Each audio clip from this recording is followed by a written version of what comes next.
Theodore Ansick from the University of Tennessee. Cal Ashley from the University of Tennessee.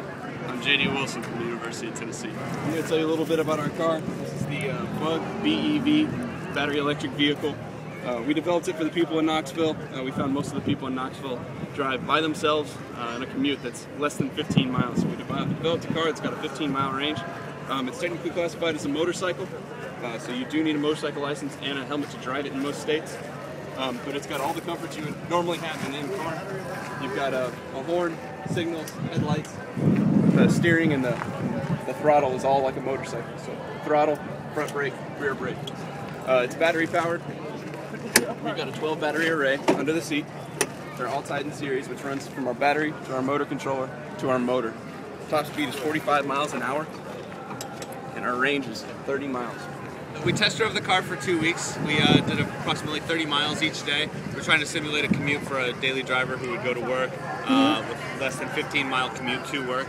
So you said it's average less than 15 miles? Or yeah, 15 miles one way, so 30-mile round trip. Okay, so what if they go to work and then they come back and like, oh man, I gotta go to the grocery store and pick something up. So you have to have another car. That's kind of a problem. This car isn't intended to replace, but a lot of people do their driving back and forth to work, so we're giving them another option that doesn't have as much emissions as a normal passenger car. Okay. Have you thought of just like trying to bump up the power so they can add another 5 miles or something? Yeah, we could do that. You'd have to change the amount of batteries you have. People with similar platforms to this have put up to 24 batteries in it, and they get up to an 80-mile range. But for what we're doing and the problems that we're trying to tackle, 30 miles was appropriate. I see. So, like, how do you recharge? Is there some special means for that? We've got a charger to wire out in the front. It requires a special charger, but you take these plugs that are in here and you plug it into the charger, and then it plugs directly into your wall and uses 110. So you can just put it in a regular outlet? Yes, ma'am. You just plug it in any wall outlet you have in your house, and it costs 25 cents a day to recharge. Huh. Wow. How long did it take you to build this thing? We actually built it twice.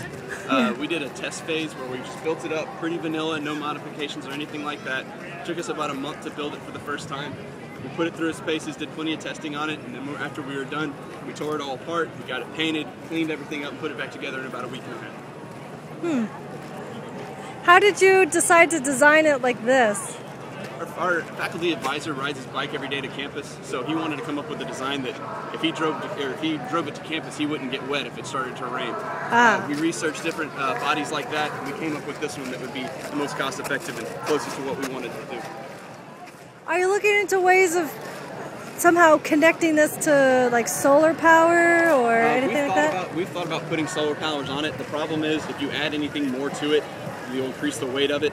And by increasing the weight, you lessen how far you can get on a charge. I see. We're looking into it. If we win the competition today, we're looking to integrate it with the grid and how it interacts with that. And when we do that, we're also going to build a hydrogen fuel cell car. It's more of a hybrid that has a hydrogen fuel cell and an electric in it. And we're going to test them both together, see which one's better, because part of our hypothesis is that we believe between the hydrogen fuel cell and the electric, one of those is better. We weren't able to build the hydrogen fuel cell, so we're really hoping to get the grant money and be able to do that next time. Excellent. All right, thank you very much. Thank you, guys. Thank you.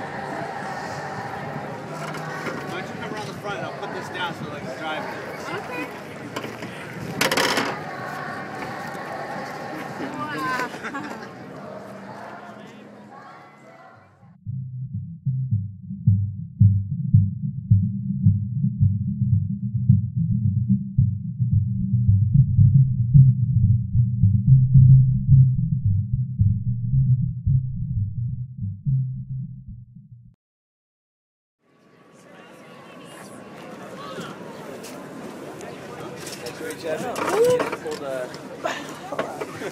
Wow. Pull it down with your hand. Oh my God.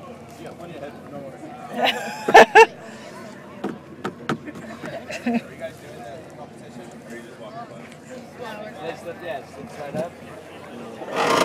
Sweet.